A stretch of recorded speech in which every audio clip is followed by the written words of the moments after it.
re-legalization of the #1 plant resource on Earth. Okay, great. This is a copy of the Declaration of Independence here, printed on hemp paper as it was then. Only the originals, the ones that stayed in the... Now, the original is on parchment. I mean, the original all two the drafts. copies that were actually signed were on hemp paper. Right. They made them on parchment for preserving them. For now, history. the stiffness of this paper, that's what I think this is parchment, but that's real heavy hemp paper. This is real heavy hemp paper from Northern California. This was made out of the illegal marijuana crop Richard, here. A few years ago I told somebody that the Constitution was printed on hemp paper. They made a silly joke, something to the effect, well, don't tell the hippies, they'll try to roll it up and smoke it. Yeah, but tell us the truth about that. What is compared to the hemp products and the flower itself? None of this stuff will get you high. This is just a stalk of the hemp plant. Marijuana is the flowers, and we can. Okay, this is a real important aspect of what I'm talking about here. This is wood from the hemp plant. This is after the fiber has been removed from the outside of the plant. Boy, it looks like firewood. I can go home these and burn. these sticks are 77% cellulose, and anything that can be made from fossil fuels, oil, coal, and natural gas, can be made from this wood. It's a carbon source. This is the fiber things. Now, these building materials are one thing people don't think of, but pressed board you can make out of hemp. Well, you can build houses out of it, and you can. It's very light. Could be shipped around. Of course, here's the raw fiber. We have fiber from Spain, France, Russia, China, so on. And again, some yarn that's very, very soft. That's what they opened Hemp for Victory with, like the yarn hanging down, don't they? And then they pull it aside. The okay, and then we have tennis shoes and all these clothes made out of hemp. Tennis shoes. Yeah, hemp tennis shoes. So here's another thing, of course, is the plastics. All the plastics could be made out of hemp. It's a carbon source, just like fossil fuels. Right. This is a schematic of some of the things that hemp was grown during the war. It was made into many things. It can be made into the seeds. The seed and the stalk are used.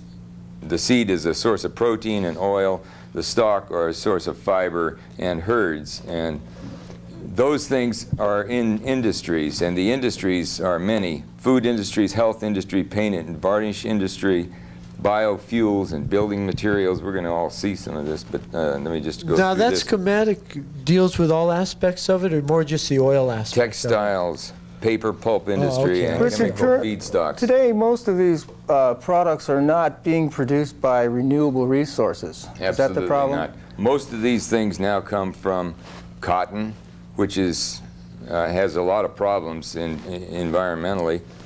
Paper pulp industry, which is trees, the chemical and biofuels from fossil fuels. So you can see some of the industries. According to the health industry, this hemp rope comes from Denmark, one of the only places that makes good hemp.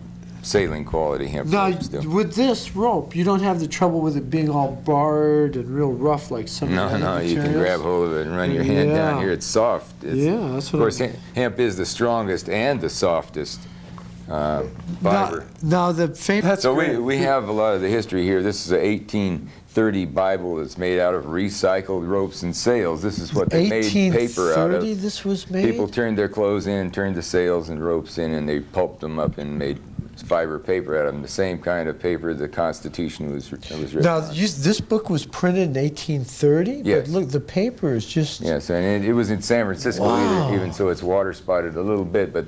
How come it's not yellow? There's hardly a torn page in there. Yeah. The car was a 1940 Ford, I believe, and came out in 1941. This particular car was made out of hemp plastic.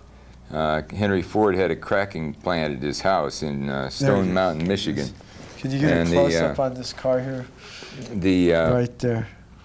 The body was made of molded? Molded plastics. There were other fibers besides hemp, but the plastic was made of hemp fibers and was 10 times stronger than steel on impact.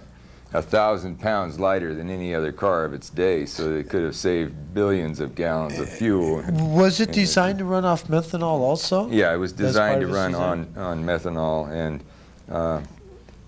Henry Ford had a cracking plant at his house in Stone Mountain, Michigan, so that this car was very important. And this technology is available to us today to Okay, right here we have a rug. This is a small rug, but you can feel the carpet here, how thick and soft Wow, it is. that is nice. Again, hemp is the softest fiber as well as being the strongest. Now I understand. This is 100% hemp, the backing and everything, so there's no synthetics in this rug at all. Now I And their use is energy, because this is one of the big things. Hemp can get us off of fossil fuels. We can really produce all our energy. Wood, this is the wood. We make wood alcohol out of it. And this car right here today off the showroom floor can run on methanol or any mix of methanol, alcohol, or gasoline. Isn't this about the best producer for methanol there is? Hemp is the hemp number plant? one producer for fuel. It's the fastest growing plant for biomass fuels, would be the number one fuel. It's renewable, it's sustainable over hundreds of years. We could use this and stop the nuclear madness we have.